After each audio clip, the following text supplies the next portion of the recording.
This is James Corbett of CorbettReport.com coming to you on this first day of August 2010. And now for the real news. Making headlines this week, the much-beleaguered Securities and Exchange Commission, already under fire for its ties to fraudsters like Madoff and Stanford, its destruction of key 9/11 inside trading documents, and its attempt to recruit drug money investments from the FARC, is now facing yet more criticism for a provision in the new financial reform bill which seems to exempt the agency from freedom of information requests. President Obama hailed the new FinReg legislation as increasing transparency. You can get inside, you can see what's going on, he says. But FOXBusiness has discovered a provision in the law that suggests otherwise. Adam Shapiro joins us with this exclusive story. What's going on, Adam? Very simply, the SEC right now, under the new financial regulatory flaw, not law, but flaw, has exemption from Freedom of Information Act requests. It's a very broad clause which basically gives them what I would call a get-out-of-jail-free card, that they no longer have to comply with the request. Now, why is this something that you and 310 million other Americans should care about? Put your hands out, Stuart.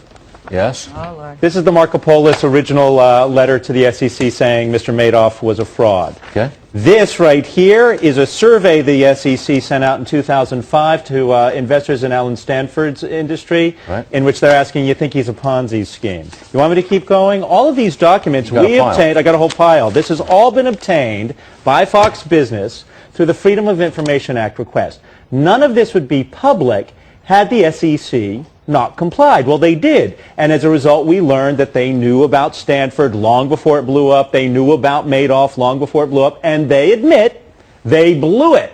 Okay. But now the question, because of the new financial regulatory flaw, how do you find out if the SEC blew it? It's like Alfred E. Newman from Mad Magazine. Don't worry. Trust me. This startling claim comes on the heels of the announcement that the SEC is preparing to investigate itself over its own suspicious timing in its case against Goldman Sachs. The SEC announced its case against Goldman VP Fabrizio Torre on April 16th of this year, just hours before Obama gave a speech that signaled the beginning of the push for the new financial reform bill. Then, the SEC announced it had concluded its Goldman investigation at almost the exact same time as the new bill was signed into law. In order to allay suspicions that the timing of the investigation was politically motivated, the SEC will now investigate itself and conclude that there was no wrongdoing. The results of that investigation will not be open to scrutiny thanks to the SEC's newly found immunity to Freedom of Information scrutiny. In contrast to this new decision, which says that the public has no right to access any of the internal records produced by the regulatory agency which it funds with its tax dollars, the Obama administration is trying to make it easier for the FBI to access the electronic records of anyone it likes without a criminal investigation or even a suspicion of wrongdoing. In other news, seasonal flu vaccine batches for the 2010 flu season in the Northern Hemisphere began shipping out late last month. This year's seasonal flu vaccines include H1N1, the unbelievably mild form of flu that swept the world last year, resulting in unprecedented media panic, and the least deadly flu season on record.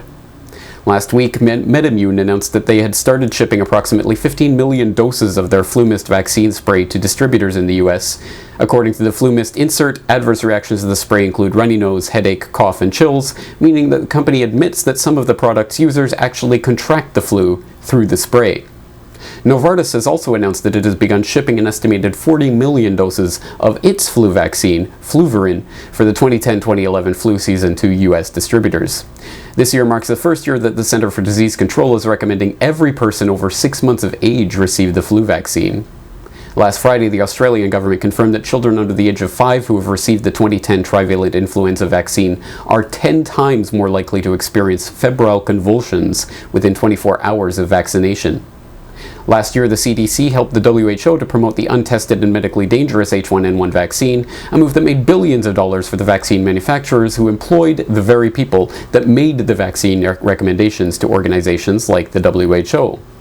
Despite the unprecedented media campaign to whip the public into a frenzy over the H1N1 flu last year, record numbers of people opted not to take the vaccine, meaning tens of millions of doses were simply destroyed. Leftover vaccine is nothing new. Usually about 10% of the supply is thrown out, but this year 25% has gone unused. According to an AP calculation, the remaining vaccine amounts to about $260 million in the trash. When swine flu emerged last April, it was tough to predict how deadly it might be or how easily it might spread. So health officials say stocking up on the vaccine, even at the risk of such a hefty surplus, was something they had to do in order to protect the public. According to researchers, the expired vaccine is still as potent as it was when the government placed its order. But they say the deadline set by the FDA is all about giving manufacturers time to tweak the recipe in preparation for the upcoming flu season. Worryingly, researchers funded by groups like the Bill and Melinda Gates Foundation are desperately seeking new and novel ways to deliver vaccines in the hopes of injecting more people around the world than ever before. This is a great story. New technology being developed to administer flu vaccines, which could put an end to the dreaded injections. But the potential significance of this technique goes much further than avoiding an uncomfortable jab.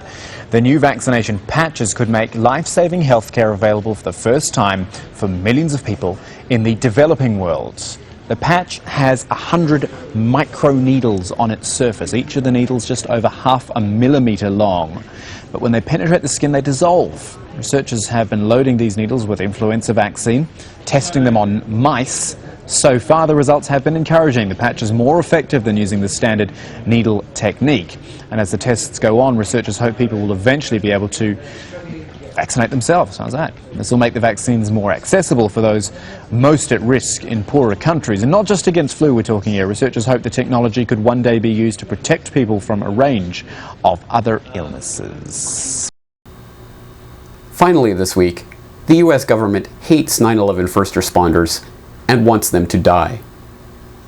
New York Senator Hillary Clinton called the White House's actions absolutely inexcusable. This after revelations from the EPA's internal watchdog report.